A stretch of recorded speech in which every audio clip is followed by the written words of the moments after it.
सैयदा आयशा सिद्दीक़ा रज़ियल्लाहु फरमाती है कि मुझे 9 खूबियाँ ऐसी अता की गई जो मरियम बिन्त इमरान के अलावा कायनात की किसी और खातून को नहीं दी गई।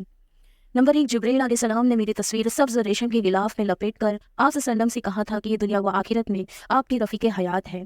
नंबर 2, मेरे सिवा कोई और कुंवारी बीवी सैयदुल मुरसलीन सल्लल्लाहु अलैहि वसल्लम की निकाह में ना थी। नंबर 3, जब आपकी पाकीज़ा रूह कब्ज़ हुई तो आपका मुबारक सर मेरी गोद में था और मेरी हुजरे में आपका जस्द मुबारक दफन किया गया। नंबर 4, बसा औकात फरिश्तों ने मेरे घर को इज़्ज़त व एहतराम के साथ अपने घेरे में ले लिया। नंबर 5, बाज़ औकात वही ऐसे वक्त में नाजिल हुई जब मैं आप सल्लम के पास मौजूद थी। 6, मैं रसूलुल्लाह सल्लल्लाहु अलैहि वसल्लम के खलीफा और सिद्दीक की बेटी हूँ। 7, आसमान से मेरी बारात में कुरानी आयात नाजिल की गई। 8, मेरी पैदाइश पाकीज़ा माहौल में हुई और पाकीज़ा सीरत ज़ात अक़दस सैयदुल मुरसलीन सल्लल्लाहु अलैहि वसल्लम के साथ ज़िंदगी बसर करने की सआदत हासिल हुई।